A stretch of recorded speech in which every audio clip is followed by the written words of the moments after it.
And then the last important thing there to say for general advice is theory, then timing. Doing questions in timed circumstances is really difficult. It's very nerve-wracking, and it's very easy for students to start doing timed questions and to then feel demoralized when they find the timing difficult. So it's really important to make sure that you know the theory and that you're really comfortable with the theory, and then go on to introducing the timed aspect of your answers to those questions. And in regards to that, as we've said there, timing is everything when it comes to the UCAT. When I was preparing for the UCAT myself, one of the people that I was working with told me that if you had an entire weekend to sit the UCAT, you would nearly get 100%, or you would get 100%. And that speaks to the kind of test that the UCAT is. So the UCAT is not inherently complex in the questions that it asks you. The difficulty of the UCAT is the time in which it gives you to answer those questions. And on the screen here, you can see that we've put the average time per question that you have in the UCAT. So it ranges from 15 seconds to 60 seconds. So the most time that you will have per question in the UCAT is 1 minute. And hopefully that speaks to how tricky it can be to get the timing right for this exam. As well as that, one of the important things to talk about in terms of the timing of the UCAT is the fact that you cannot transfer timing from one section to another. So verbal reasoning, the first section for the UCAT, for example, is always 21 minutes. If you finish earlier than that 21 minutes, you don't then get to start the next section, decision-making, early. You have to do the full 21 minutes for verbal reasoning. You then go straight on to decision making and then straight on to quantitative reasoning afterwards. So again, that can make the timing really challenging. So you have to make sure that your timing is correct for every single section of the UCAT. So not just one of the sections and make up for it with another, but you have to be very well-rounded. And that in itself can have lots of challenges. Here are some examples of some of the typical questions that you could get for the UCAT. And hopefully this shows you the variety of questions that you can get when it comes to the UCAT as well. So in the top left-hand corner here, we can see that we've got a verbal reasoning question. So we've been given a passage of information and we're then asked a verbal comprehension question based on that passage. In the bottom left-hand corner here, we can see that we've got a decision-making question. So this will typically be a logic puzzle question. So you have to work through, you have to deal with the different variables that you've been given with the question and come to a logical conclusion based on those. In the top right-hand corner, we can see a quantitative reasoning question. It looks like a question that has come straight out of a GCSE maths paper. You can see that we're using mathematics to calculate what looks like area in this instance. And then in the bottom right-hand of the screen, we can see that we've got an abstract reasoning question. So this involves looking at various shapes, having to spot patterns and sequences that are going on within those shapes. And the whole point of this is to show that there is a variety of types of questions that are asked in the UCAT. And this really speaks to what we were talking about previously in terms of strengths and weaknesses. So you are naturally going to have some topics in the UCAT that you'll be weaker at and some that you'll be stronger at. So some people find that they're better at verbal comprehension. Other people find that they're better with the more diagrammatic style questions. And the important thing is to be able to maximize your strengths and limit your weaknesses by working really hard at the things that you find more difficult. Okay, so what questions do we have at the moment regarding the UCAT?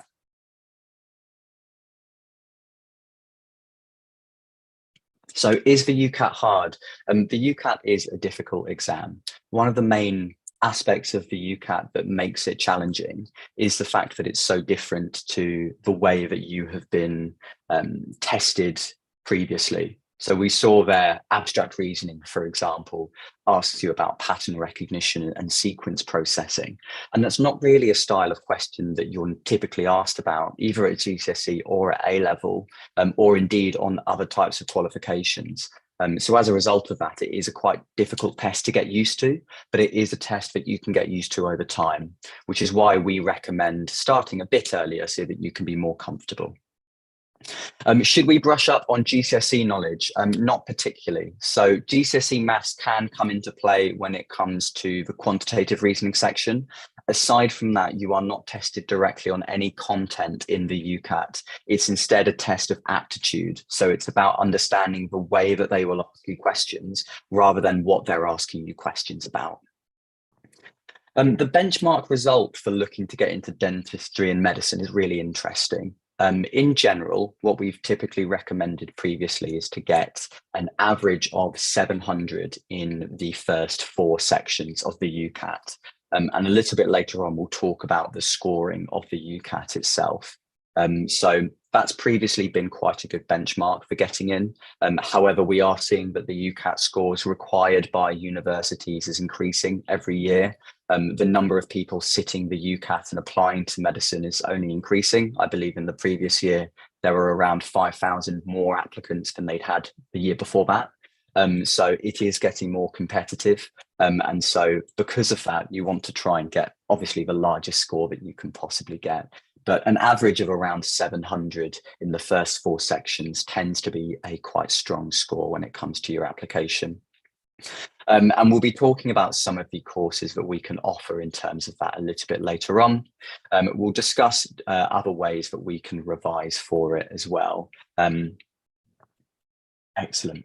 Okay, so we'll move on to talking about where does the UCAT take place. So the UCAT will take place in something that looks like this. So it's a regional test centre that you'll have in your local area. For anyone who's gone to sit other exams, for example, a driving theory test, it's the exact same style of test centre as well. So what will happen is you'll go into the test centre, you'll provide them with evidence to show that you are who you say you are, so some form of ID. They will then provide you with one of these pods that has a computer and headphones with it, and they will also give you a whiteboard and pen as well, and you'll be able to use those as you go through and answer the questions. You'll then have 2 hours, or roughly about 2 hours, to sit the exam. We said that there are 5 sections. Between each of the sections, you'll be given a 1-minute break. So unfortunately, it doesn't really lend itself much time to be able to do things like have something to eat or drink or go to the toilet. But that's how this will all be set up for you. So it all happens in these test centres. They're very used to running these types of tests. So they're very well experienced when it comes to helping you sit the UCAT. So some of the main topics that we're going to go on and talk about now are: when is the UCAT? We'll talk about how many sections there are, talk about the way that they're scored, and what to expect there. We'll discuss how should you revise and when should you start revising. And we'll also talk as well about which of the universities use the UCAT too. So key dates when it comes to the UCAT. The 20th of June is when you can start booking the UCAT. As we recommended, it's important to try and book the UCAT as early as possible, just to be aware of how much time you've got to prepare, and to know what is going on around your sitting of the UCAT. The first test date this year will be on the 10th of July, and the last test date will be on the 28th of September. So just remember that if you've got other things going on around the UCAT, for example, if you're going on a trip with family or friends, if you've got school starting in early September, it's very useful to try and plan your UCAT around those events that will prevent you from studying fully. So sitting the UCAT early, but giving yourself enough time to fully prepare can be really important. And all of this information can be found on the official UCAT website through Pearson as well. In terms of the sections for the UCAT, there is a slight change this year. So the change that we've had this year is in the number of questions in the situational judgment section. So as a few people in the questions there were very correctly alluding to, there are 5 sections within the UCAT. In terms of those sections, they are always in the same order. So everyone sitting the UCAT will always experience the sections in the exact same order. So there is consistency in terms of that. The first section is verbal reasoning. So you have 21 minutes to answer 44 questions. And as we said previously, verbal reasoning tests you on your verbal comprehension. This is then followed by decision making, which gives you various forms of logic puzzles to answer, followed by quantitative reasoning, which is the mathematical section. In terms of the maths that it will ask you about, none of it goes beyond a greater depth than what you're expected to know for GCSE maths. So, for example, some of the most common topics that can come up for the UCAT in quantitative reasoning include things like percentages, things like proportion, understanding various forms of graphs and knowing how to interpret those as well is really useful. So there's nothing like integrating or differentiation that you might have already done for your A-level maths courses, but it's important to understand the simple aspects of GCSE maths to a really good degree. The fourth section there is abstract reasoning. Abstract reasoning, as we said, is the section that involves looking for pattern recognition. So understanding how to spot patterns between various shapes. And there are also some questions as well that will test you on sequences and the processes behind that. And then your final section will be situational judgment. So situational judgment is a section that tests you on how appropriately you can respond to different situations in clinical environments. In terms of the way that the scoring is done for the different sections of the UCAT, the first 4 sections, so verbal reasoning, decision-making, quantitative reasoning, and abstract reasoning, will all be scored through 300 to 900. So the maximum that you can get in each of these sections is 900. The minimum you can get for each of these sections is 300. Those 4 sections altogether will give you 1 score. So from that, you'll get 1 score, which will be anything between 1200 to 3600 for the first 4 sections. Situational judgment will give you a different score, which is done slightly differently. So the scoring for situational judgment is given to you in different bands. So you can get band 1, which means that you've got nearly every single question correct. You've handled the situations very appropriately. You can have band 2, which means you've judged most of the situations correct and you can still handle situations appropriately. And then band 3 or 4, which mean that you've got some questions slightly incorrect, and there are some situations there that you might not have judged as appropriately as you would want to. We discussed previously the types of scoring that the universities are looking for. The different universities will look for different things from applicants. They will all, of course, use your UCAT and your BMAT scores, but they'll use them to various degrees. And so because of that, it's very important to understand how those universities will use scores like the UCAT when it comes to the application process.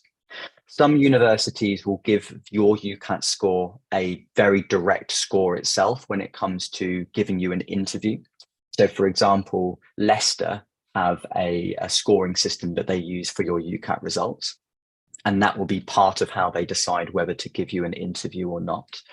Other universities will use the UCAT to a lesser degree. So for example, Kiel is a university that are much more likely to use something like what they call a roles and responsibilities form, as opposed to scoring your UCAT as highly as other universities. So it's important to understand how the universities that you're applying to use the UCAT scores themselves.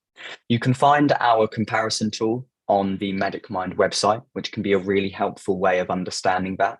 As well as that, we also have university consultants who can help you in terms of directing you towards appropriate medical schools for you to apply to, depending on your application.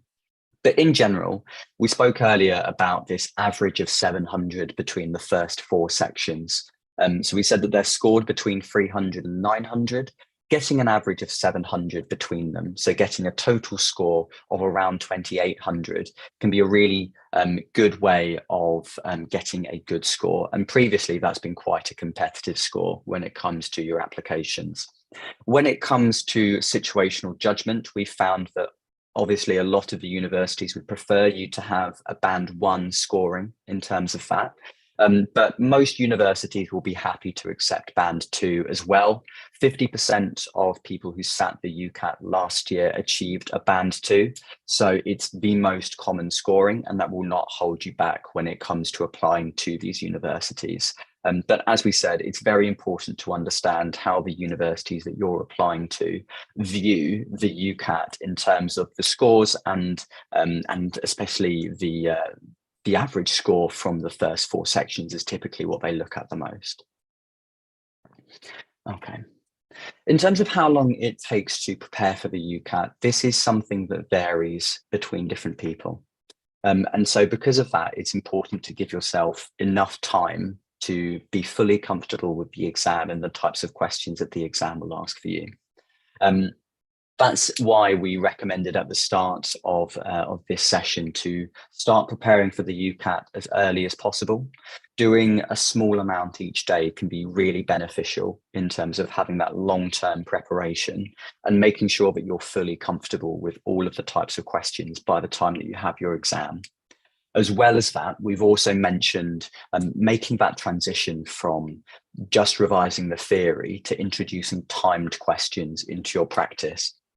And that can be a really challenging aspect of the preparatory process for the UCAT.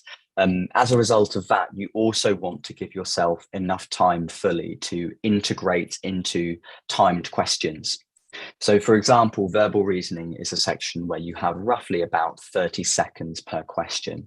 And what we typically recommend to students is to start off by giving yourself more than 30 seconds, but still giving yourself some type of time pressure. So what I recommend to my students when they're doing verbal reasoning is to start off trying to do verbal reasoning questions in 1 minute. Once you're happy doing them in 1 minute, then lower the amount of time, start trying to do questions within 50 seconds. Once you're happy with 50 seconds, go to 45. Once you're happy with 45, go to 40 and work your way down incrementally until you can do each question in 30 seconds. That is very achievable, but it does take time to be able to do that. So as a result of that, we recommend doing consistent revision for roughly around 2 to 3 months before the UCAT. And then in the weeks leading up to the exam itself, making sure that you are doing much more intense practice. So making sure that you can focus fully for the 2 hours that you have the exam. It can be very difficult to focus completely for 2 hours by itself. So I typically recommend to my students as well to work on their kind of focusing stamina so that they're able to fully give all of their efforts into that 2-hour exam. Okay, so from the audience members here, for those of you who have started preparing for the UCAT yourselves, how have you been preparing for the UCAT? How have you found preparing for the UCAT so far? And there will be people that say that they haven't started preparing. That's completely natural, and that is quite a natural thing and a regular thing that we hear from students at this point in time. So it's important to remember for those of you who are currently doing your A levels, you will have just had your end of year exams, or most of you will have just finished your A level exams. So if you haven't started preparing, that's no problem at all. There's still plenty of time to start preparing before your exam. Good.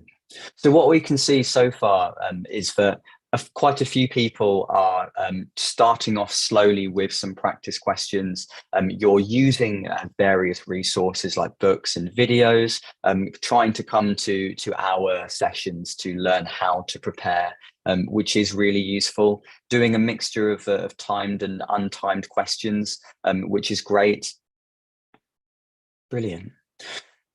And I hope that what this question does as well is that it also reassures those of you who haven't started to. I think it is very important to start when you're ready and when you're comfortable, and to give yourself enough time to prepare. And there is plenty of time to prepare between now and the UCAT exam. So if you haven't started yet and you've been feeling a bit stressed for the exam, don't worry at all. There's plenty of people who are in the same situation as you, and that is not going to stop you at all from achieving really good results. Great. Excellent. So we've spoken about when to start that preparation. Generally 2 to 3 months beforehand tends to be quite a sweet spot when it comes to that preparation. So just giving yourself enough time to be fully comfortable with all of the different question types in each of the sections. This is the general kind of timeline of preparation that we tend to recommend to our students. And it's all about making sure that you can progress right from the very beginning of your preparation up to being able to do full mock tests, understanding the methods of answering each type of question on each of the different sections. So it starts off by getting to grips with the test format.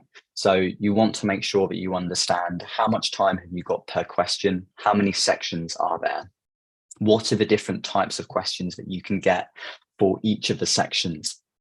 And as well as that, something that's really important is to understand the layout of the screen that you'll get in the UCAT exam. So as we said, you'll be using those computers that they've got at the testing centres. So you want to understand what the exam is going to look like on your screen. So that's also something important to keep in mind. Tackle each section on its own. This is something that I recommend when working through the UCAT with students.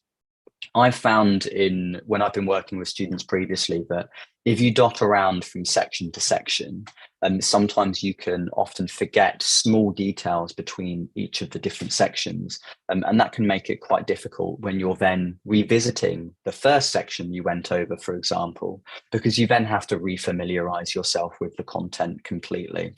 So what I tend to recommend is to go through each section completely, finish that section, and then come on to a new one and start preparing that one from scratch. And that tends to work really well with the sections that have similar question styles and similar question layouts. So for example, in verbal reasoning, the questions are all laid out very similarly, and a lot of the methods for answering questions tend to be quite similar. So as a result of that, it's much easier to go through the full preparation for verbal reasoning rather than doing a bit of verbal reasoning and then a bit of quantitative reasoning and kind of dotting about the different sections. Definitely understand how the timing works. What I recommend to my students is to, number one, memorize the time that you have per question for each of the sections. So verbal reasoning, it's 30 seconds, decision making, it's 60 seconds, quantitative reasoning, it's 40 seconds, abstract reasoning, it's 15 seconds, and situational judgment, it's 20 seconds. You need to know those off of the top of your head, because that helps you to figure out if you're halfway through a mock test or halfway through the real thing, you can work out where you are in terms of time. So you need to have a good grasp of whether you are doing really well for time in that section, in which case you can slow down a little bit. It means that you can fully work on some of the more challenging questions. Or if you're aware of the fact that you're running behind the amount of time that you've got, you then know that you need to start catching up and working through questions a little bit quicker. So understanding the time in the UCAT is vital for helping you to get the best score that you can. So understand the different times that you've got per section. The official UCAT website has some really great practice tests on there. So it has practice sections for each of the 5 sections, which are complete with various different types of questions. And it's also got complete mock tests on there as well, which have different questions to the other practice banks that they've got on there. So those are really helpful for learning the layout of the exam, for understanding some of the different types of questions on the exam, and also for beginning to prepare for the timing of the exam as well. So definitely make full use of all of the resources that you're given on the official UCAT website. Make sure that you're carrying out effective UCAT preparation. It's much more important to make sure that you're doing dedicated preparation, which is really focused and effective, as it says. So you'd much rather do 1 hour of intense focused preparation than do 3 hours of preparation that isn't intense, you're not focused, and you don't end up taking much away from it. So it's important that when you do prepare for the UCAT, you do so with a particular focus. And something that helped me when I was preparing was thinking, okay, in today, I'm going to go through this particular section, going through these particular types of questions. And so having a particular focus for what you're preparing for is really useful for maximizing the progress that you can make per session. And then lastly, we recommend practicing the exam in a slightly unfamiliar setting. And the reason for that is that when you do the exam in the test centre, that is likely going to be a very unfamiliar setting for you. So practicing exams in a public library can be really useful. If you can practice one of the exams in your school library, for example, that could also be something that's really helpful for you. But just making sure that you are comfortable with the settings of the exam is really vital. You don't want anything to throw you off on the day that you do sit the exam. You want to prepare for the scenario completely, and you want to make sure that you're as comfortable as possible. So practicing doing timed questions, practicing doing full mocks, and practicing doing so in some form of public setting can be really useful. Okay. So we're going to go through some questions here just to show you what some of the questions for the UCAT can be like. These questions are not designed to scare you at all. They are not going to be the most challenging questions that you can get on the UCAT, but it's to start giving those of you who haven't done any questions yet a bit of an idea of the types of things that you'll be asked in the UCAT, and it should start getting you thinking about how you might want to prepare. So the first question that we're going to be looking at is this from the situational judgment section. So I'll leave you to read the scenario there. As we said, situational judgment is all about making sure that you can be safe in clinical environments and that you can effectively and appropriately think about the ways to act in those types of situations. So we'll go through this first question. I'll show you the answer. I'll give you another 30 seconds or so to answer the question, and then we'll go through the answer here.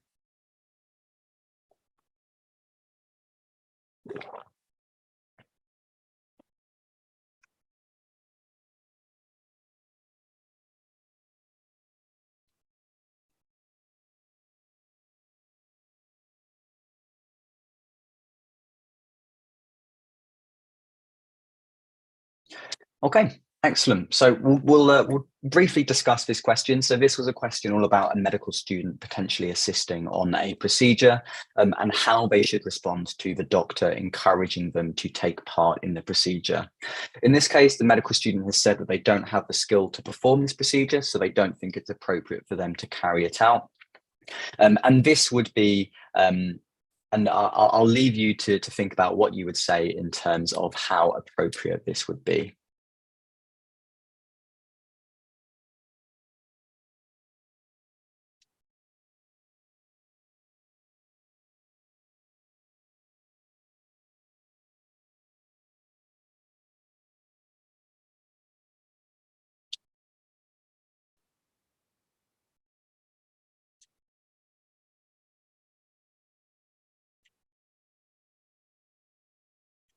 Okay, fantastic. So everyone has voted. Congratulations to everyone that said that this would be a very appropriate thing to say. As we said, the situational judgment is all about testing how appropriately you can respond to different situations.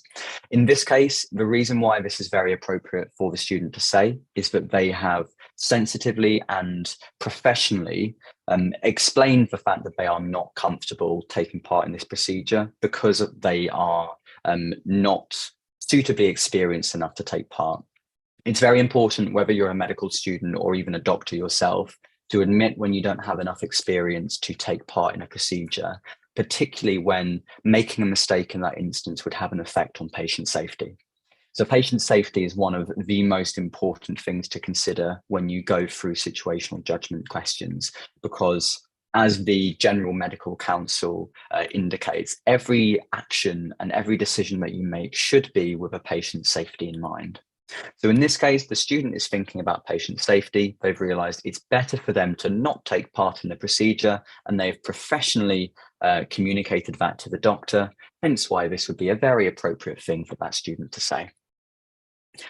Using the same scenario then, if the student were to then say something different, so if they were to say, I would be happy to help with the procedure, would that change the range of answers that we get in terms of how appropriate this would be? So it's the exact same scenario, but in this case, the student is instead saying, I would be happy to help.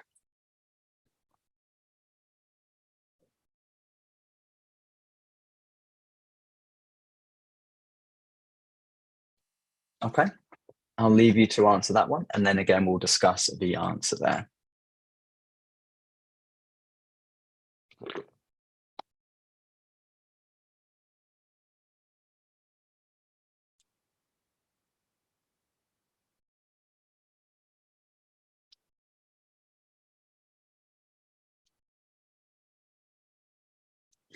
Brilliant. So we've got many more answers going down the inappropriate route in this instance. And in this case, it would be a very inappropriate thing for the student to say.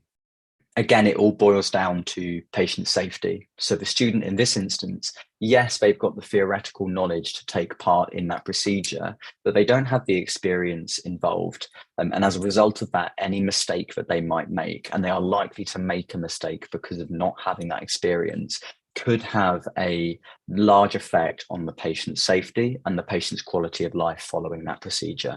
So as a result of that, it would be inappropriate and very inappropriate, in fact, for the student to then go and say that they're happy to take part. Hence why the answer is so. So brilliant. I hope that's given you a little bit of an insight into situational judgment. We'll go over one more question. And this will be a very standard style of question that you would get for quantitative reasoning. So this is going to test you on some of the mathematical elements of the UCAT. So I'll leave this screen up again for around another 30 seconds, and then we'll go through the answers.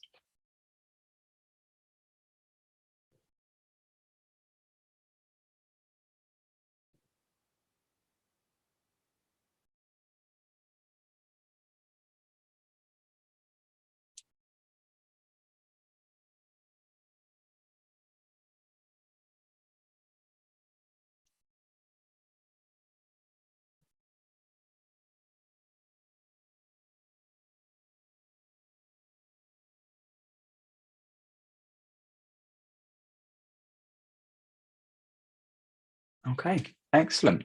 So feel free to put in your answers, and then we'll discuss what the answer is.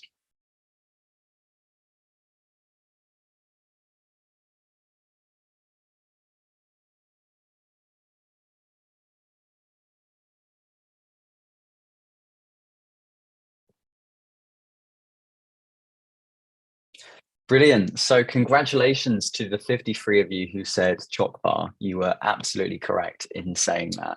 And I hope that that question demonstrated to you the difficulty of the UCAT in terms of the time that you had to answer that question. As you all saw when answering that question, the mathematics itself that you were being asked about were not that complicated. So it was a case of division in that instance. The difficulty of that, though, was that you were being asked to do lots of division in a very small amount of time. So quantitative reasoning itself is a section that students often worry about quite a lot in terms of what they will be asked to do. And the most important thing with quantitative reasoning is that you're able to do these simple concepts effectively and quickly. So addition, subtraction, multiplication, division. If you can do those mostly using mental math, and you can do them in a very effective and quick manner, then you are going to be hopefully getting a really good score at quantitative reasoning. So it's not about the complexity of the maths, it's about the challenge of the time itself. That is quite a tricky question to give. So for those of you who didn't manage to get chalk bar, don't be disheartened at all. It is something that becomes a lot better the more that you work at it. But thank you so much for taking part in those 3 questions. I hope that that's demonstrated to you a little bit in terms of what the UCAT is about and some of the ways that you might want to start preparing for it. And that's where we at MedicMind can come in and start helping you in terms of that preparation. It's something that we've been doing for quite a few years now, and it's something that we really enjoy doing and we're really happy to do. The first way that we can help you are that we have quite a few free resources when it comes to UCAT preparation. So we've got talks such as these that can give you lots of really useful information for how to prepare for the UCAT, how to prepare for the BMAT as well. And we've also got a series of talks regarding other application processes like Oxbridge too that can be really helpful. We've also got practice questions on our website. So if you have a look at the MedicMind website, you'll be able to find over 500 free practice questions on there. Those questions can be really helpful, both in terms of looking at the different types of questions and thinking about how they will be asked to you and therefore how you need to go about answering them, but also in terms of preparing your timing for the UCAT. They can be really helpful as well. We have a UCAT blog up on our website as well. So you'll be able to find that on the medicine UCAS guide aspect of the website.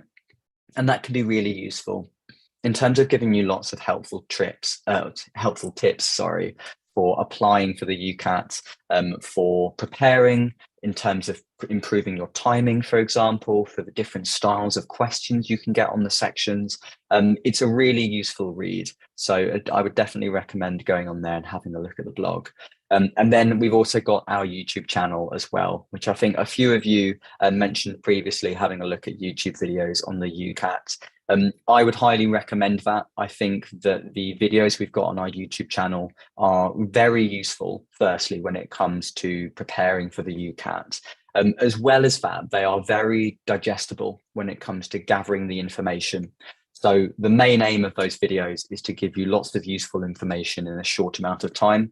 Each of them are between 5 to 10 minutes long. So it gives you as much useful content as possible in a short amount of time to help you to digest it. So that's really useful for you to have a look at as well. We've also got some WhatsApp groups where we can send you lots of resources and tips that can be really useful. So we've got one WhatsApp group for medicine entry, and we've also got one WhatsApp group for dentistry entry as well. So I'll leave this QR code up on the screen for another 10 seconds or so for those of you who are interested in applying to medicine for this upcoming year. We'll be sending you lots of free resources, both for the UCAT as well as for the BMAT, and we'll also be sending you some tips in there as well. And we're also doing the same thing for dentistry too. So it can be a really useful way of just keeping up to date with how we can help you with preparing for the UCAT, with the BMAT, with thinking about things like your personal statements, your interviews as well. We can help to support you for every single aspect of those application processes. So please feel free to join those WhatsApp groups, and then we can send you all of the various support that we've got from there. Great. We do also offer one-to-one tutoring when it comes to preparing for these tests. And it can be a really useful way of working on the different styles of questions and developing methods for answering them. The benefits of a one-to-one tutoring is that they can be completely personalized and tailored to your own strengths and weaknesses, which means that it can help you to progress really far. And it can make sure that we address the areas that you can improve the most on to maximize the score that you can get following on from that. All of our UCAT tutors have to have scored within the top 10% of the exam for the year that they took the exam. And so because of that, the tutors are very well versed in terms of what the UCAT will ask you and how you should go about answering those questions to get the best score possible. And we do keep regular progress updates with both students and parents when it comes to that preparation as well. One-to-one tutoring is a really useful way of preparing. So if anyone is interested in having that with us, then please do reach out, and we can help you from there. That's great. In terms of that, we can cover all of the sections of the UCAT. We do also have tutoring when it comes to preparation for the BMAT, preparation for the personal statement, as well as university-specific interview tutoring. So we have interview tutors from every single medical school in the UK. So if you are interested in a particular medical school and you really want to have focused interview tutoring that is specific to that medical school, then we can help you out with that too. Every single aspect of the application process we can help to support you with, whether it's with those free resources or whether it's with this one-to-one tutoring. We can help you to hopefully get into medical school or dentistry school, and hopefully help to train up some of the future doctors and dentists of the country. And we've got lots of reviews when it comes to this type of tutoring as well. So we've got well over 1,000 positive reviews on various websites that detail exactly how we've helped lots of students. I've been a part of Medic Mind for over 3 years now, helping students with the UCAT and with the interview process. And it's a really delightful process, being able to help students to go from the start to getting into the universities. So we're really happy to help you out if you would like some extra support for that. And when it comes to other aspects of the applications as well, so some of those aspects that are quite tricky to achieve in some cases. So for example, if you're looking to get some work experience and you've been finding it difficult to find some, we do have a work experience program which is starting. So this is partnered with London Hospital. It's being run by doctors and medics themselves. So it's being run by people who have gone through the exact same process that you're in at the moment, and by people who have direct first-hand knowledge of working within the NHS. You are provided with a certificate at the end. You get to gain lots of fantastic practical medical skills that I didn't get to learn about until I got to medical school. So I'm a little bit jealous of those of you who do get to go on these types of experiences, but it is a really fantastic week.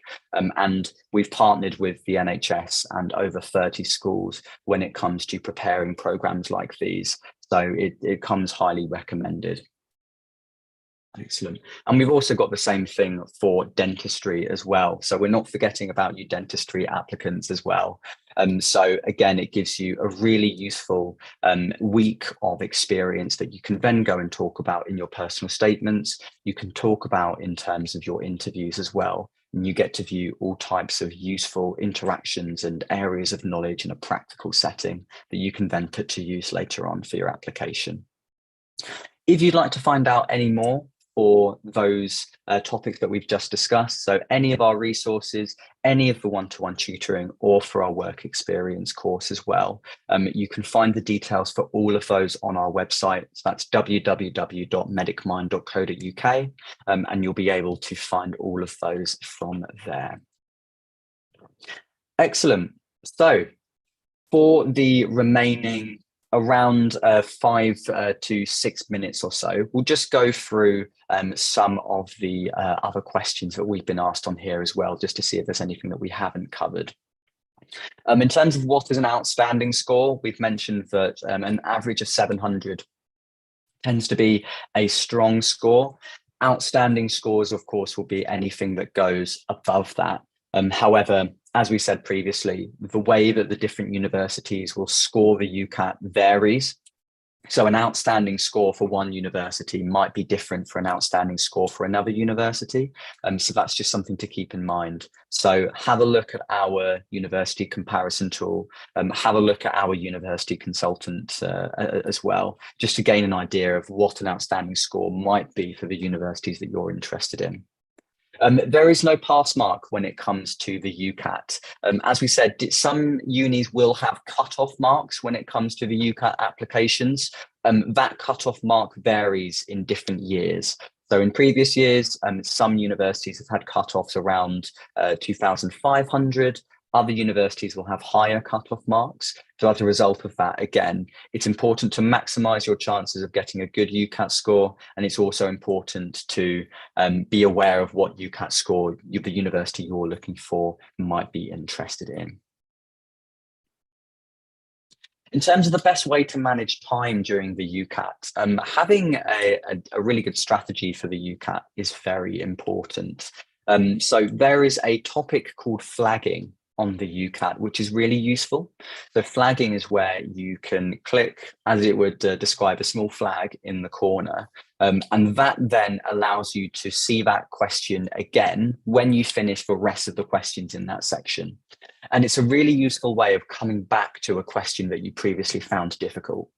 So one of the strategies that me and my students will often work on is to be able to recognize questions that are very difficult and will take you lots of time to work out. So verbal reasoning, you have an average of 30 seconds per question. If you see a question that you automatically know will take you longer than 30 seconds to answer, you can flag the question and you can then come back to it after you've answered every other question.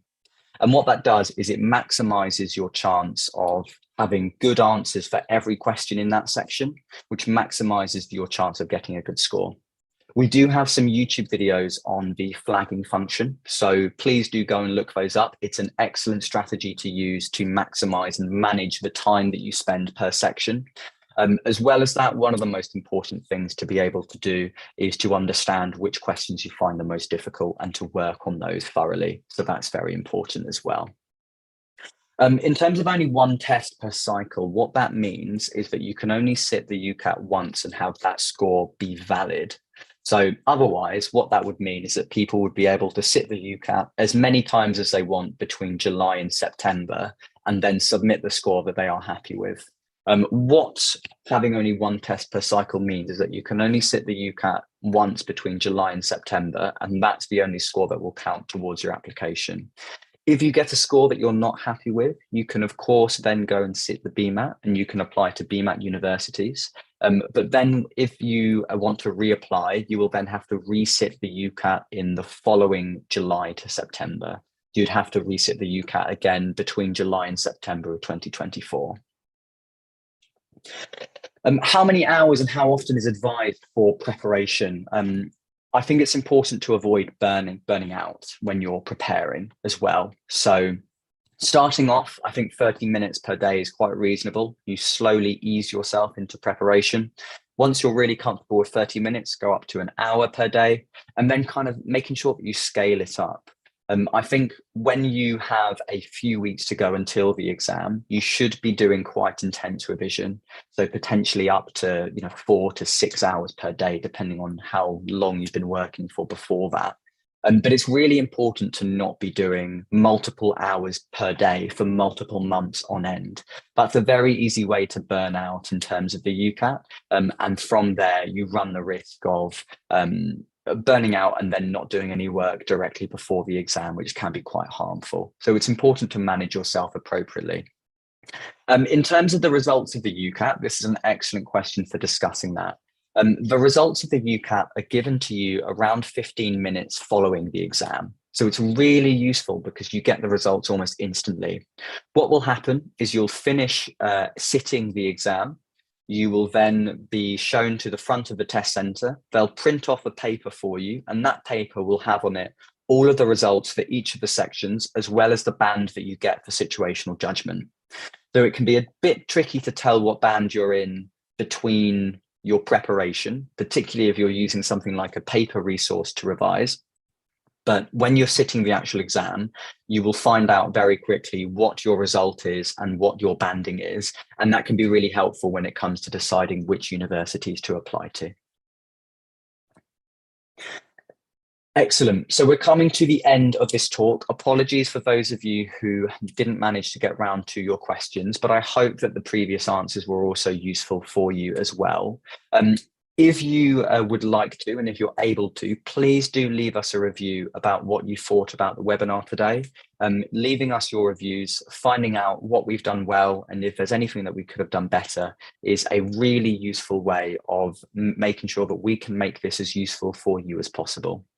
We've got several webinars coming up, both this week and in the following weeks. So this week, we'll be focusing on some of the particular sections of the UCAT. So I'll be taking a few of those webinars to talk through the different sections. We do also have webinars on the Oxbridge application process as well, including one today directly at 7 p.m. So if you're also interested in hearing about that application process, then please do sign up for that too. If it's possible, please do leave us a review as well. If you do need any more support, please feel free to email us info@medicmind.co.uk. Give us a call on our 020 number. You can find all of this information on the website as well. We'd be more than happy to help you out however that we can. So if you would want any more support, if you've got any more questions at all, please feel free to give us an email or give us a call on there, and we'll be happy to help. In the meantime, I'll leave up this review. Thank you so much for attending today. As I said, in the next couple of days, we'll be going over some of the particular sections of the UCAT. So we hope to see you there. Otherwise, have a very pleasant rest of your bank holiday weekend. So thank you for coming.